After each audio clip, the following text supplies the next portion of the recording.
नमस्कार साथियों, मैं दीपांकर राज आप सभी का फिर से अपने इस उत्तराखंड कंपटीशन एग्जाम के चैनल पर स्वागत करता हूं और आपको आपकी सभी आने वाली परीक्षाओं के लिए शुभकामनाएं देता हूं। मुझे उम्मीद है कि आपने अपना प्रयास जारी रखा होगा और आप लोग अपनी तैयारी रेगुलर कर रहे होंगे, क्योंकि आपको मालूम है कि अभी अभी परीक्षाओं का दौर चल रहा है। अलग अलग विज्ञप्तियां आ रही हैं, तो जाहिर है कि परीक्षा भी होगी। तो आपको अपना अध्ययन जारी रखना है, अपनी राह से नहीं भटकना है और अपने अध्ययन को लगातार जारी रखना है। आज मैं उत्तराखंड की नदियों के बारे में आपको जानकारी दूंगा, जो प्रमुख नदियां हैं जिनकी चर्चा हमेशा होती है और जिनका धार्मिक महत्व भी है और जिनसे संबंधित प्रश्न परीक्षा में पूछे भी जाते हैं। तो उन नदियों के बारे में मैं आज आपको जानकारी दूंगा, उत्तराखंड की प्रमुख नदियां। तो इसकी हम शुरुआत करते हैं। उत्तराखंड की प्रमुख नदियां, देखिए, उत्तराखंड में अधिकांशतः नदियों का प्रवाह दक्षिण या दक्षिण पूर्व दिशा में है। ध्यान दीजिएगा, दक्षिण या दक्षिण पूर्व दिशा में है। ठीक है, दक्षिण या दक्षिण पूर्व दिशा में है। राज्य में कई छोटे बड़े नदी तंत्र हैं, जिसमें काली नदी तंत्र, गंगा नदी तंत्र और यमुना नदी तंत्र मुख्यतः हैं। देखिए, वैसे तो राज्य में कई नदियां हैं और उसके बाद उनकी सहायक नदियां, कई छोटी छोटी नदियां और भी हैं जो कि कई नदी तंत्रों का निर्माण करती हैं। लेकिन मुख्य रूप से जो प्रमुख नदियां, नदी तंत्र हैं, उनमें एक तो काली नदी तंत्र है और गंगा नदी तंत्र और यमुना नदी तंत्र मुख्य हैं। ठीक है, तो जिनके बारे में आज हम जानेंगे। तो सबसे पहले हम काली नदी तंत्र के बारे में जानते हैं। काली नदी तंत्र या काली रिवर सिस्टम,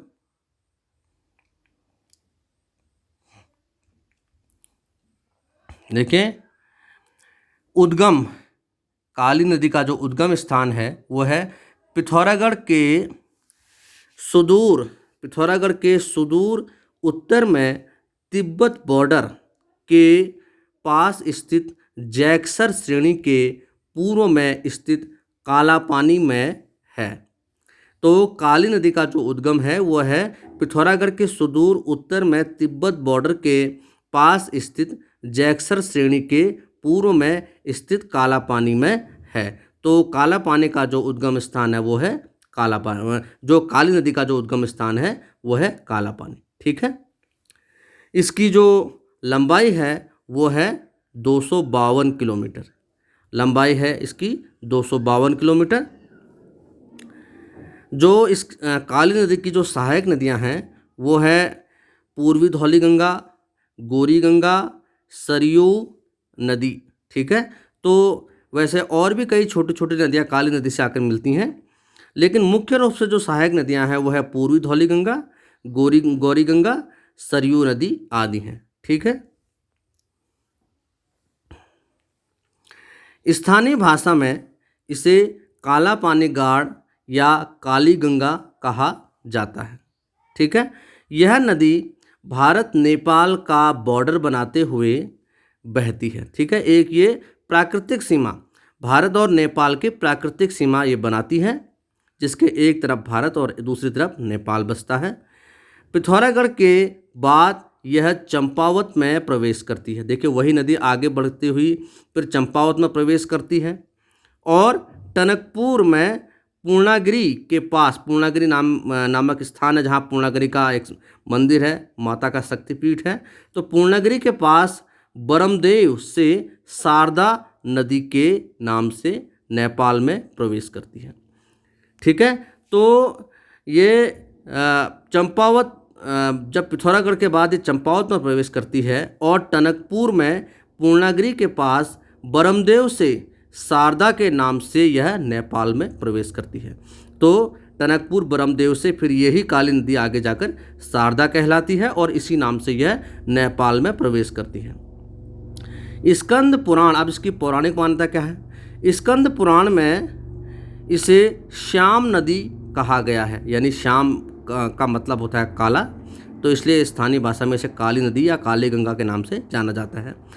तो स्कंद पुराण में इसे श्याम नदी कहा गया है और इसके जल को पवित्र नहीं कहा गया है। ठीक है, वो अपनी अपनी मान्यताएं हैं। तो इसके जो जल को पवित्र नहीं कहा गया है, तो वो अपनी अपनी मान्यताएं हैं। वो कुछ क्योंकि उत्तराखंड देवभूमि कही जाती है। यहाँ स्थित विभिन्न स्थानों से अनेक धार्मिक कथाएं, किंवदंतियाँ जुड़ी हुई हैं जो कि आस्था का केंद्र हैं। तो इस नदी के जल को पवित्र नहीं माना जाता है। ठीक है, तो यह है काली नदी का तंत्र। आगे चलते हैं। अब यहाँ देखिए, ये काली नदी का एक दृश्य है। ठीक है, तो इसके एक साइड यहाँ ये नेपाल है और यहाँ इंडिया। आप देखिए, ये एक प्राकृतिक सीमा का निर्माण करती है। एक तरफ ये इस साइड भारत है और उस साइड नेपाल है और बीच में ये काली रिवर है। ठीक है, काली रिवर।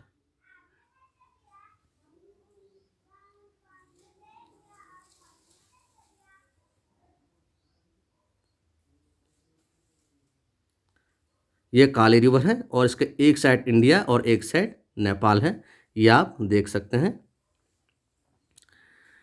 तो इस तरह ये बहती हुई एक प्राकृतिक सीमा का निर्माण करती है और इसके एक तरफ भारत और एक तरफ नेपाल है। आगे चलते हैं। ये देखिए, यहाँ पर काली नदी के दो चित्र दिखाए गए हैं। तो काली नदी देखो, भारत और नेपाल का बॉर्डर। ठीक है, ये बॉर्डर इस साइड भारत है और इस साइड नेपाल है। ठीक है, तो यहाँ पर एक काली नदी देखो अपने विशाल रूप में बह रही है। ठीक, भारत और नेपाल का बॉर्डर। यहाँ देखिए आप, इसमें देखिए, ये धारचूला नाम की जगह है। इस साइड ये धारचूला है, यहाँ पर धारचूला, और धारचूला के बाद ये एक झूला पुल है। ठीक है, धारचूला, और धारचूला के बाद ये झूला पुल है। यहाँ पर ये झूला पुल, और इसके बाद यहाँ पर नेपाल आता है। ठीक है, तो ये भी अपने एक विशाल रूप में बह रही है। ये एक प्राकृतिक सीमा का निर्माण करती है जिसके एक तरफ भारत और दूसरी तरफ नेपाल स्थित है। आगे चलते हैं। देखिए, बहुत महत्वपूर्ण, ये यहाँ ये जौलजीबी नामक स्थान है जो यहाँ पर आपको दिखाई दे रहा है, जौलजीबी। यहाँ पर ये गौरी गंगा है, गौरी गंगा, और ये काली गंगा, और इन दोनों के जो संगम पर फिर ये काली नदी का निर्माण होता है। और गौरी गंगा और काली गंगा का जो संगम है वो जौलजीबी नामक स्थान पर होता है।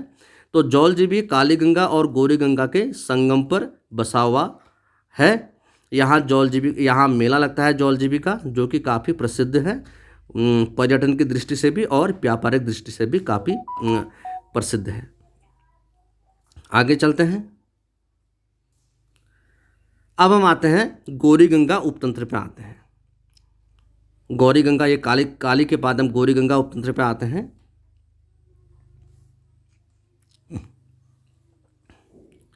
गौरी गंगा उपतंत्र, गौरी गंगा सब सिस्टम। उद्गम स्थल है मल्ला जौहर क्षेत्र में स्थित मिलम हिमनद। ठीक है, तो मल्ला जौहर क्षेत्र में स्थित मिलम हिमनद है, मिलम ग्लेशियर, इसका उद्गम स्थल। पूर्वी काली गंगा के बाद जौलजीबी नामक स्थान पर काली गंगा की दाईं ओर से गौरी गंगा नदी निकलती है। ठीक है, तो काली गंगा की दाईं ओर से गौरी गंगा नदी निकलती है, जैसा कि हमने पिछले वीडियो में देखा। यहाँ देखिए आप, ये अगर हम इस साइड से खड़े होते हैं तो ये दायां और ये बायां आता है, तो यहाँ पर गौरी गंगा है और यहाँ पर काली गंगा है। ठीक है, जो कि काली गंगा के दाएं ओर से, आप देखिए फिर से दिखा रहा हूँ मैं आपको, ये अगर हम यहाँ से खड़े होते हैं तो ये दाएं है और ये बाएं है, यहाँ पर काली गंगा बाईं ओर और गौरी गंगा दाईं ओर से निकलती है। यही इसी नदी के बारे में यहाँ चर्चा हो रही है। ठीक है, तो गौरी गंगा नदी या और जौलजीबी में इनका संगम होता है। फिर से दिखा रहा हूँ जो, और ये जौलजीबी नामक स्थान है और यहाँ पर इन दोनों का संगम होता है, काली गंगा और गौरी गंगा। उसके बाद ये काली नदी कहलाती है। ध्यान से देखिएगा, आगे चलते हैं। देखिए, मल्ला जोहर क्षेत्र उद्गम स्थल इसका मल्ला जोहर क्षेत्र में स्थित मिलम हिमनद है। पूर्वी काली गंगा के बाद जौलजीबी नामक स्थान पर काली गंगा की दाईं ओर से गौरी गंगा मिलती है और फिर ये एक काली नदी का निर्माण करती हैं। इनके संगम पर जौलजीबी नामक स्थान बसा है। और यहाँ देखिए गौरी गंगा की एक तस्वीर है। ठीक है, गौरी गंगा की तस्वीर है ये। ठीक है, फिर यही नदी आगे जाकर काली गंगा से मिलती हैं जौलजीबी में और काली नदी का निर्माण करती हैं। अब हम आते हैं सरयू उपतंत्र पे। उद्गम स्थल इसका बागेश्वर के दक्षिण पूर्व में स्थित सरमूल नामक स्थान है, जो इसका उद्गम स्थल है। इसकी लंबाई है 146 किलोमीटर। काली नदी को सबसे अधिक जलराशि देने वाली कुमाऊं की पवित्र नदी सरयू है। देखिए, सरयू भी काली नदी से मिल जाती है और काली नदी को सबसे अधिक जलराशि यही सरयू नदी देती है। कुमाऊं की पवित्र नदी से माना जाता है। बैजनाथ तीर्थ व बागेश्वर नगर इसी नदी के तट पर स्थित है। जो बैजनाथ तीर्थ है और जो बागेश्वर नगर है वे इसी नदी के तट पर स्थित है, यानी सरयू के तट पर। ठीक है, तो जो बागेश्वर है, बागेश्वर सरयू के तट पर स्थित है। ठीक, यह पिथौरागढ़ अल्मोड़ा व पिथौरागढ़ चंपावत का बॉर्डर बनाते हुए काली नदी में मिल जाती है। देखिए, एक तो ये पिथौरागढ़ और अल्मोड़ा का बॉर्डर बनाती है और पिथौरागढ़ और चंपावत का बॉर्डर बनाती है। इन दोनों का बॉर्डर बनाते हुए ये काली नदी में मिल जाती है। ठीक है, तो बागेश्वर के दक्षिण पूर्व में स्थित सरमूल इसका उद्गम क्षेत्र है और लंबाई 146 किलोमीटर है। काली नदी को सबसे अधिक जलराशि यही प्रदान करती है और यह इसे पवित्र माना जाता है। बैजनाथ तीर्थ व बागेश्वर नगर इसी नदी के तट पर स्थित हैं। यह पिथौरागढ़ अल्मोड़ा व पिथौरागढ़ चंपावत का बॉर्डर बनाते हुए काली नदी में मिल जाती है। ठीक है, आगे चलते हैं।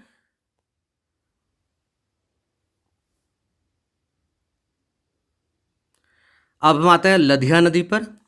लधिया नदी उद्गम स्थल पिथौरागढ़ अल्मोड़ा व नैनीताल के मिलन बिंदु गजार से। ठीक है, पिथौरागढ़ अल्मोड़ा और नैनीताल के मिलन बिंदु गजार से ये निकलती है। उत्तराखंड की यह अंतिम नदी है जो काली नदी में मिलती है। ठीक है, यह उत्तराखंड की अंतिम नदी है जो कि काली की सहायक है, काली नदी में मिलती है। ठीक, काली में यह चुका चंपावत के पास मिलती है। यह पश्चिम से पूर्व की ओर बहती है। काली नदी में चुका चंपावत के पास मिलती है और पश्चिम से पूर्व की ओर बहती है। यहाँ इसका एक सैटेलाइट से लिया हुआ एक चित्र यहाँ दिखाई दे रहा है। ठीक है, जिसमें ये लधिया रिवर दिखाई दे रही है, जो यहाँ से आपको दिखाई दे रही है। ये सैटेलाइट से लिया हुआ पिक्चर है क्योंकि इसके फोटोग्राफ उपलब्ध नहीं है, तो इसकी सैटेलाइट से लिया हुआ पिक्चर मैंने यहाँ आपके सामने ये लिया है। आगे चलते हैं।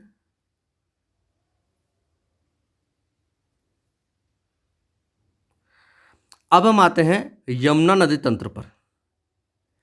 यमुना नदी तंत्र, तो देखिए यमुना नदी तंत्र यानी यमुना रिवर सिस्टम, इसको देखते हैं हम। उद्गम स्थल जो इसका है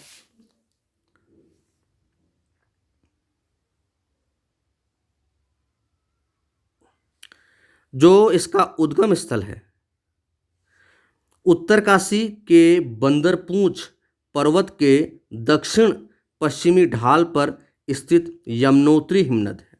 यमुना नदी का जो उद्गम स्थल है वो है उत्तरकाशी के बंदरपूंछ पर्वत के दक्षिण पश्चिमी ढाल पर स्थित यमुनोत्री हिमनद है। ठीक है। लंबाई इसकी है 136 किलोमीटर। एक्चुअली ये लंबाई उत्तराखंड में बहने वाले इनके प्रवाह की लंबाई है, क्योंकि ये नदियाँ उसके बाद भी कई किलोमीटर लंबी और बहती हैं। तो उत्तराखंड में इनका जितना भाग है उसकी लंबाई यहाँ दी हुई है। ठीक है। इसकी सहायक नदियों की बात करते हैं। सहायक नदियाँ ऋषिगंगा, हनुमानगंगा, कृष्णागाड़, कमलगाड़, बद्रीगाड़, टोंस, खुतनुगाड़, बर्नीगाड़ आदि इसकी ये सहायक नदियां हैं जो यमुना में आकर मिलती हैं। यमुना नदी उत्तरकाशी व देहरादून से बहते हुए राज्य के बाहर निकल जाती है। ठीक है। तो जो यमुना नदी है वह उत्तरकाशी और देहरादून से बहते हुए राज्य के बाहर निकल जाती है और राज्य में 136 किलोमीटर तक ये बहती है और यमुनोत्री हिमनद से निकलकर उत्तरकाशी व देहरादून से बहते हुए राज्य के बाहर ये निकल जाती है। यमुना की सबसे प्रमुख सहायक नदी टोंस नदी है। ठीक है। तो यमुना की जो सबसे प्रमुख सहायक नदी है वो टोंस नदी है, जो यमुना से 2.5 गुना अधिक जल लाती है। ठीक है। तो यमुना को सबसे अधिक जल राशि टोंस नदी ही प्रदान करती है। यह उत्तरकाशी स्थित बंदरपूंछ पर्वत के उत्तर स्वर्गारोहिणी ग्लेशियर से निकलती है। ठीक है। तो बंदरपूंछ पर्वत में ही ये गंगोत्री हिमनद भी स्थित है और बंदरपूंछ पर्वत में ही ये स्वर्गारोहिणी हिमनद भी स्थित है। वहीं से ये टोंस नदी निकलती है जो कि यमुना की प्रमुख सहायक नदी है। यह उत्तराखंड हिमाचल प्रदेश के बॉर्डर पर 148 किलोमीटर बहने के बाद कालसी डाक पत्थर के बीच यमुना में मिल जाती है। तो यमुना से यह कालसी डाक पत्थर के पास मिल जाती है और उत्तराखंड हिमाचल प्रदेश के बॉर्डर पर यह बहती है। 148 किलोमीटर बहने के बाद कालसी डाक पत्थर के बीच यमुना में मिल जाती है। ठीक है। आगे देखते हैं। टोंस से मिलने के बाद यमुना देहरादून अर्थात उत्तराखंड और हिमाचल प्रदेश का बॉर्डर बनाते हुए आगे बहती है। ठीक है। तो ये हिमाचल प्रदेश उत्तराखंड और हिमाचल प्रदेश का यह बॉर्डर बनाते हुए आगे बढ़ती है। तो उत्तराखंड और हिमाचल प्रदेश का बॉर्डर कौन बनाती है? टोंस नदी। यमुनोत्री से इलाहाबाद तक की कुल लंबाई 1384 किलोमीटर है। ठीक है। तो जब इलाहाबाद पहुंचती है यमुना यमुनोत्री से होते हुए तो वह 1384 किलोमीटर का सफ़र तय कर चुकी होती है, जबकि उत्तराखंड में मात्र 136 किलोमीटर ही यह बहती है और यह हिमाचल प्रदेश उत्तराखंड और हिमाचल प्रदेश का बॉर्डर बनाते हुए आगे बहती है। यमुनोत्री से इलाहाबाद तक की कुल लंबाई 1384 किलोमीटर है। ठीक है। तो ये थी यमुना की बात है। यमुना की सहायक नदी में मुख्य नदी टोंस नदी है और जो कि स्वर्गारोहिणी ग्लेशियर से निकलती है बंदरपूंछ उत्तरकाशी में, और हिमाचल प्रदेश के बॉर्डर पर 148 किलोमीटर उत्तराखंड और हिमाचल प्रदेश के बॉर्डर पर 148 किलोमीटर बहने के बाद कालसी डाक पत्थर के बीच यह यमुना से मिल जाती है। टोंस से मिलने के बाद यमुना देहरादून अर्थात उत्तराखंड और हिमाचल प्रदेश का बॉर्डर बनाते हुए आगे बढ़ती है। यमुनोत्री से इलाहाबाद तक की कुल लंबाई 1384 किलोमीटर है। ठीक है। आगे चलते हैं। यहाँ देखिए ये यमुनोत्री का दृश्य है। ठीक है। यमुनोत्री का चित्र है जहाँ से यमुना निकलती है। यमुनोत्री का दृश्य है जहाँ से यमुना निकलती है और यह यमुना नदी अपने पूरे शबाब पर। ठीक है, यमुना नदी, यमुना नदी का एक मनमोहक दृश्य। ठीक है, यहाँ आप देख रहे हैं। आगे चलते हैं। ये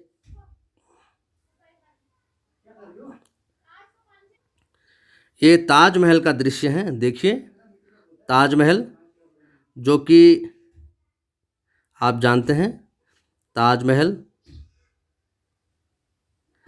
और ये यमुना है। ठीक है, तो ताजमहल यमुना नदी के किनारे स्थित है, इसलिए मैंने इस चित्र को यहाँ लिया है। ठीक है, ये यमुना नदी है और ये ताजमहल है। ताजमहल यमुना नदी के किनारे स्थित है। जब यमुना आगरा से होते हुए बहती है इलाहाबाद से पहले, और इलाहाबाद में फिर गंगा, यमुना और अदृश्य सरस्वती का संगम है। आप जैसे ये सब बातें जानते हैं। तो ताजमहल यमुना नदी के किनारे स्थित है। आगे चलते हैं। अब हम आते हैं टोंस नदी पे, जो कि यमुना की प्रमुख सहायक नदी है। टोंस नदी पे हम आते हैं। टोंस नदी उपतंत्र, टोंस रिवर सबसिस्टम, लंबाई इसकी 148 किलोमीटर है।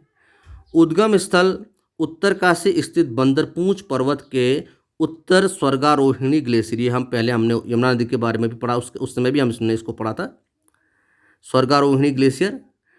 टोंस नदी पर इच्छाड़ी बांध है, बहुत इंपॉर्टेंट क्वेश्चन। तो टोंस नदी पर कौन सा बांध है? इच्छाड़ी बांध। ठीक है, टोंस नदी पर इच्छाड़ी बांध है, जो उत्तराखंड और हिमाचल प्रदेश की संयुक्त परियोजना है। ठीक है, टोंस नदी पर इच्छाड़ी बांध है, जो उत्तराखंड और हिमाचल प्रदेश की संयुक्त योजना है। ठीक है, ये महत्वपूर्ण क्वेश्चन है। टोंस नदी पर इच्छाड़ी बांध है, जो उत्तराखंड और हिमाचल प्रदेश की संयुक्त परियोजना है। टोंस नदी और यमुना का संगम देहरादून के कालसी में होता है। ये हम पहले पढ़ चुके हैं। टोंस नदी और यमुना का संगम देहरादून के कालसी में होता है। यमुना नदी देहरादून के धालीपुर नामक स्थान से राज्य से बाहर निकल जाती है। ठीक है, डाक पत्थर, कालसी डाक पत्थर के पास यह यमुना से मिलती है। और यमुना नदी देहरादून से धालीपुर नामक स्थान से राज्य से बाहर निकल जाती है। ठीक है, तो यहाँ पर एक महत्वपूर्ण पॉइंट है कि इच्छाड़ी बांध टोंस नदी पर स्थित है और यह उत्तराखंड और हिमाचल प्रदेश की संयुक्त परियोजना है। टोंस नदी और यमुना का संगम देहरादून के कालसी में होता है, और यमुना नदी देहरादून के धालीपुर नामक स्थान से राज्य से बाहर निकल जाती है। ठीक, आगे चलते हैं। देखिए, ये टोंस नदी का एक दृश्य है। ठीक है, टोंस रिवर, टोंस नदी का एक मनमोहक दृश्य है। और यहाँ देखिए टोंस नदी, और ये भी एक टोंस नदी का दृश्य है। तो पर्यटन की दृष्टि से भी ये काफ़ी मनमोहक है। ठीक है, काफ़ी मनमोहक दृश्य है। आगे चलते हैं। अब हम आते हैं गंगा नदी तंत्र पर। गंगा नदी तंत्र, गंगा रिवर सिस्टम। ठीक है, लंबाई इसकी 90 किलोमीटर है, क्योंकि उत्तराखंड में केवल 90 किलोमीटर बहती है। तो गंगा नदी उत्तराखंड में मात्र 90 किलोमीटर ही बहती है। इसका प्रवाह उत्तराखंड में काफ़ी कम है। उत्तराखंड में गंगा नदी को गंगा के नाम से देवप्रयाग के बाद से जाना जाता है। ठीक है, तो देवप्रयाग के बाद से गंगा नदी जाना जाता है, जबकि गंगोत्री से देवप्रयाग तक इसे भागीरथी के नाम से जाना जाता है। ठीक है, तो इसी नदी को जो मूल नदी है उसको भागीरथी कहा जाता है, और उसका प्रवाह गंगोत्री से देवप्रयाग तक है। तो गंगोत्री से देवप्रयाग तक इसे आदि गंगा या भागीरथी के नाम से जाना जाता है।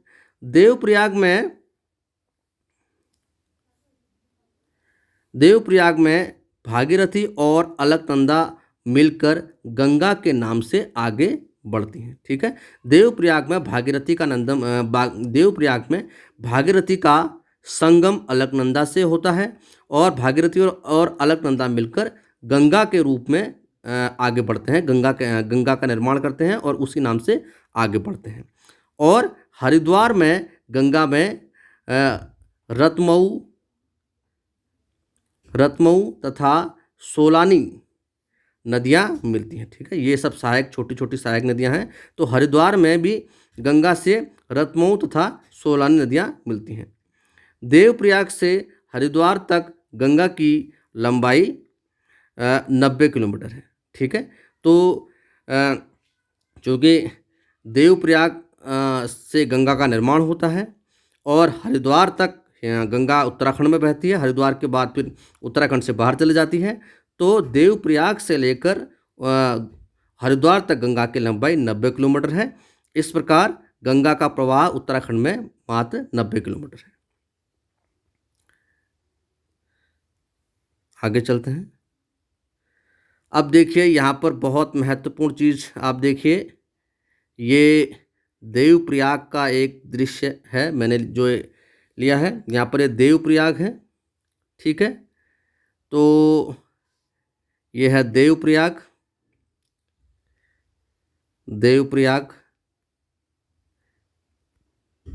और यहाँ पर ये देखिए, ये भागीरथी नदी है, ये भागीरथी नदी है और ये अलकनंदा नदी है। ठीक है, और इन दोनों का संगम है, संगम के बाद ये गंगा का निर्माण करती हैं। ठीक है, और ये फिर से देखिए, ये भागीरथी नदी है, यह अलकनंदा नदी है, इनका संगम देवप्रयाग नामक स्थान पर होता है और ये बाद में गंगा का निर्माण करती हैं। ठीक है, फिर ये मिश्रित रूप में गंगा कहलाती हैं। ठीक है, बड़ा ही सुंदर मनमोहक दृश्य है और इस प्रकार भागीरथी और अलकनंदा का जो संगम होता है वो देवप्रयाग में होता है और देवप्रयाग से ही फिर भागीरथी गंगा कहलाती है अलकनंदा से मिलकर। बड़ा ही मनमोहक दृश्य यहाँ पर लगता है। आगे चलते हैं। देखिए, ये हर की पौड़ी का दृश्य है। ठीक है, हर की पौड़ी का दृश्य है ये, जहाँ रात को पूजा के समय काफ़ी सजावट, बिजलियाँ वगैरह आप देख रहे हैं। हर की पौड़ी, ये हर की पौड़ी है।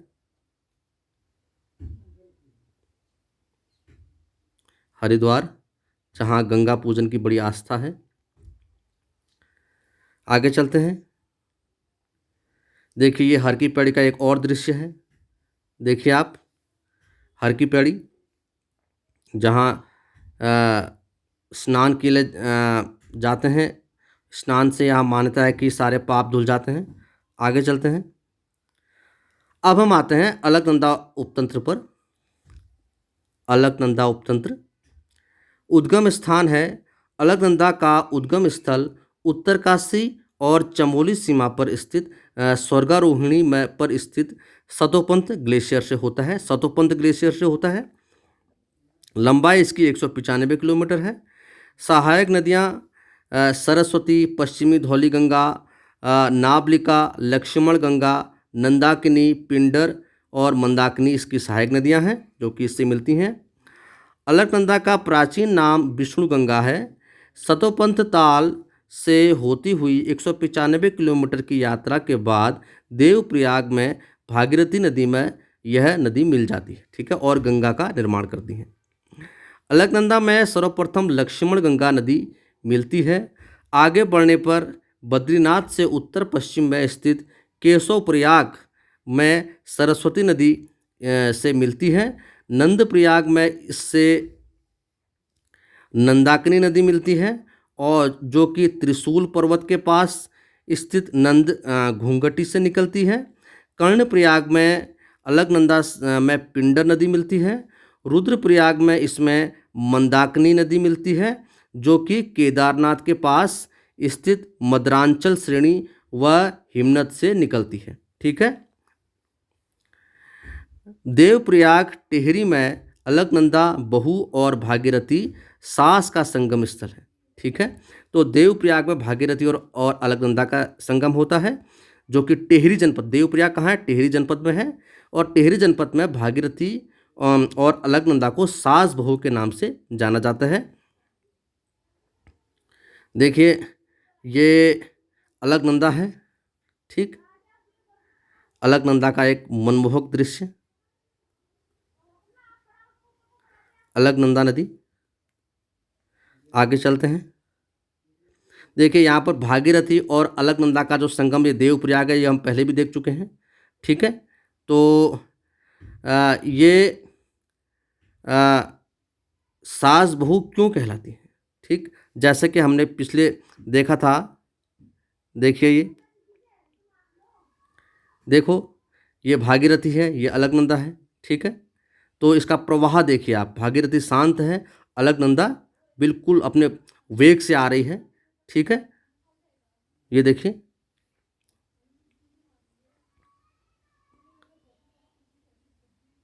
यहाँ देखिए, तो यहाँ ये भागीरथी है, ये भागीरथी है और ये अलकनंदा। तो भागीरथी को इसके शांत स्वभाव और अलकनंदा को इसके तीव्र वेग के कारण सास बहू के नाम से जाना जाता है। भागीरथी और अलकनंदा को इसके भागीरथी को शांत और अलकनंदा को इसके तीव्र वेग के कारण सास बहू के नाम से जाना जाता है, ठीक है। तो यहाँ हम देखने में एक पॉइंट क्लियर करना चाहता हूँ कि भागीरथी को सास कहा जाता है, ठीक है, भागीरथी को सास और अलकनंदा को बहू कहा जाता है, ठीक है। तो भागीरथी का जो है आगमन है कोलाहल भरा है, ठीक है, कोलाहल जो कोलाहल भरा आगमन है, ठीक है, कोलाहल भरा आगमन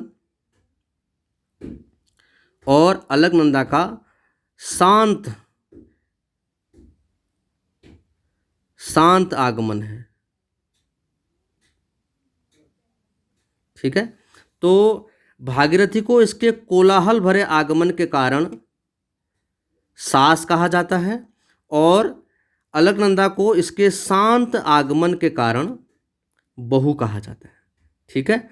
टिहरी गढ़वाल जनपद में टिहरी में भागीरथी और अलकनंदा को सास और बहू के नाम से जाना जाता है और भागीरथी को इसके कोलाहल भरे आगमन के कारण सास कहा जाता है और अलकनंदा को इसके शांत आगमन के कारण बहू कहा जाता है। ऐसा माना जाता है कि सास का स्वभाव जरा तीव्र होता है, बहू शांत रहती है। तो सास के रूप में भागीरथी को और बहू के रूप में अलकनंदा को माना जाता है टिहरी गढ़वाल जनपद में। ये परीक्षा, इससे संबंधित प्रश्न भी परीक्षा में पूछा जाता है कि उत्तराखंड में सास और बहू नाम से कौन कौन सी नदियाँ प्रसिद्ध हैं। आगे चलते हैं।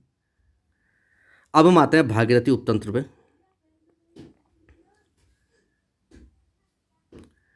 उद्गम स्थल उत्तरकाशी जिले में गंगोत्री से 19 किलोमीटर दूर स्थित शिवलिंग शिखर से सटे गंगोत्री हिमनद के गोमुख नामक स्थान से ये निकलती है। यानी जो भागीरथी का जो उद्गम स्थल है वह गोमुख है। उत्तरकाशी जिले के गंगोत्री से 19 किलोमीटर दूर स्थित शिवलिंग शिखर से सटे गंगोत्री हिमनद के गोमुख नामक स्थान से निकलती है। लंबाई इसकी 205 किलोमीटर है। सहायक नदियाँ इसकी मेद गंगा, दूध गंगा, राम गंगा व बाल गंगा नदियाँ भिलंगना की सहायक नदियाँ हैं, ठीक। भागीरथी नदी में गोमुख से टिहरी डैम तक छोटी बड़ी 20 से अधिक नदियाँ मिलती हैं। गणेश प्रयाग अर्थात पुराना टिहरी नगर शहर में भागीरथी भिलंगना नदी से मिलती है, जिसे गणेश प्रयाग कहा जाता है। देवप्रयाग में भागीरथी में अलकनंदा नदी मिलती है। गंगोत्री से देवप्रयाग तक भागीरथी की लंबाई 205 किलोमीटर है और देवप्रयाग के बाद भागीरथी गंगा कहलाती है अलकनंदा से मिलने के बाद। तो यहाँ पर ये भागीरथी नदी का दृश्य है और मनमोहक दृश्य, और ये भी भागीरथी नदी का दृश्य है, आप देखिए, ठीक है। तो भागीरथी नदी जो कि उत्तराखंड के पर्यटक स्थानों में शामिल है। पर्यटन पर्यटन की दृष्टि से भी ये काफ़ी महत्वपूर्ण है। आप देख सकते हैं भागीरथी नदी का दृश्य। आगे चलते हैं।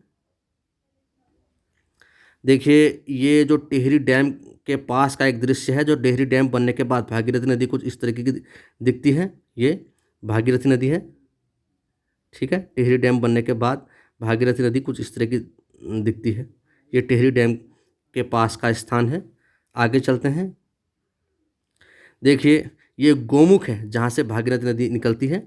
गोमुख, ठीक है। गोमुख कुछ इस तरह से दिखता है। गोमुख उत्तरकाशी। देखिए गोमुख यहीं से गंगा, ये गंगा का उद्गम होता है या भागीरथी का उद्गम होता है, ठीक है। गोमुख आप देखिए उत्तरकाशी जनपद में। अब देखिए यहाँ ये नया गोमुख अब कुछ इस तरीके का हो गया। पुराना गोमुख कुछ इस तरह का था। ऐसा माना जाता है कि वैज्ञानिक कहते हैं कि ग्लोबल वार्मिंग के कारण गोमुख ग्लेशियर पिघल रहा है। आगे इसकी स्थिति चिंतनीय है, ठीक है। तो आगे चलते हैं। अब हम आते हैं पश्चिमी रामगंगा तंत्र पर। उद्गम स्थल पौड़ी, चमोली तथा अल्मोड़ा में फैले दूधातोली श्रेणी के पूर्व ढाल, लंबाई 155 किलोमीटर। सहायक नदियाँ बिरमा, गागस, बिनो आदि। यह नदी पौड़ी के कालागढ़ नामक स्थान से राज्य से बाहर निकल जाती है और उत्तर प्रदेश के कन्नौज के पास यह गंगा में मिल जाती है, ठीक है। तो ये है पश्चिमी रामगंगा का दृश्य। दूधातोली इसकी अल्मोड़ा में दूधातोली श्रेणी के पूर्वी ढाल से निकलती है और यह कन्नौज के पास गंगा से मिल जाती है। यह इसका एक दृश्य है। पश्चिमी रामगंगा का एक मनमोहक दृश्य है पश्चिमी रामगंगा। आगे चलते हैं। यहाँ देखिए कोसी नदी। अब हम कोसी नदी की बात कर रहे हैं। कोसी नदी उद्गम स्थल कौसानी बागेश्वर की पहाड़ियों पर स्थित धार पानी धार है, ठीक है। कौसानी बागेश्वर की पहाड़ियों पर स्थित धार पानी धार है। लंबाई इसकी 168 किलोमीटर है। सहायक नदियाँ देवगाड़, मिनोलगाड़, सोमालीगाड़ आदि हैं।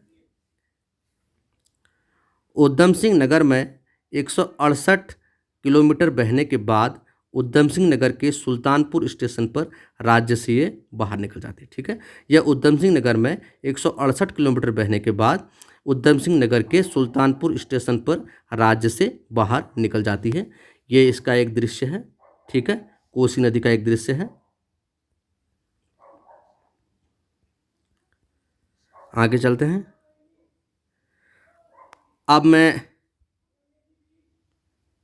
गौला नदी के बारे में हम जानेंगे। उद्गम स्थल नैनीताल के पहाड़पाली नामक स्थान, लंबाई 102 किलोमीटर। नैनीताल उधम सिंह नगर में 102 किलोमीटर बहने के बाद किच्छा के पास राज्य से बाहर हो जाती है। और नंधौर नदी है। उद्गम स्थल नैनीताल के चोरगलिया के पास देओह से निकलकर यह नदी नानक सागर में समाहित हो जाती है। नंधौर के पूर्व में 2 और छोटी नदियां भी नानक सागर में मिलती हैं, ठीक है। तो ये गौला रिवर है। आप देखिए गौला रिवर, गौला नदी का एक दृश्य है, ठीक है। आगे चलते हैं। तो ये थी उत्तराखंड की प्रमुख नदियां। अब हम इनके बेसिन भागों को देखते हैं। उत्तराखंड की प्रमुख नदियों के बेसिन क्षेत्र, नदी बेसिन क्षेत्र। तो काली नदी 11,467 किलोमीटर है। अलकनंदा 10,951, भागीरथी 7,880, कोसी 6,753, रामगंगा 6,205, यमुना 24,004, ठीक है। 24,004 किलोमीटर। तो ये इनका बेसिन क्षेत्र है। यहाँ पर ये काली और यहाँ पर ये गंगा को दिखाया गया है, ठीक है। और ये यमुना का क्षेत्र है, ठीक। और ये भागीरथी का क्षेत्र है और यहाँ पर ये कोसी को दिखाया गया है, ठीक है। तो इन नदियों को एक समाहित रूप में मैंने यहाँ पर प्रस्तुत किया है, ठीक है। तो उम्मीद करता हूँ ये वीडियो आपको अच्छा लगा होगा। बहुत बहुत धन्यवाद आपका। तो अगर आपको ये वीडियो अच्छा लगा तो एक बार इसे फिर से मैं आपको दिखाना चाहता हूँ। अगर आपको ये वीडियो अच्छा लगा तो आप इसे लाइक कीजिए, शेयर कीजिए और मेरे चैनल को सब्सक्राइब कीजिए। अगर आप मेरे चैनल को सब्सक्राइब करते हैं तो जो भी वीडियो मैं अपलोड करूँगा वो तुरंत आप तक पहुँचेगा। ऐसी ही नई नई जानकारी उत्तराखंड और देश दुनिया से संबंधित मैं आपके सामने और लाता रहूँगा। और अगर आपको ये वीडियो अच्छा लगे तो आप इसे लाइक कीजिए और मेरे चैनल को सब्सक्राइब कीजिए, लाइक कीजिए, शेयर कीजिए। देखिए, और बाकी की जानकारी मैं आपको अगले वीडियो में दूंगा। आप इन फ़ोटोज़ को देख सकते हैं। ये है जौलजीबी, काली नदी, नेपाल बॉर्डर। ठीक है, बहुत बहुत धन्यवाद आपका। बाकी की जानकारी मैं आपको अगले वीडियो में दूंगा। तब तक के लिए नमस्कार।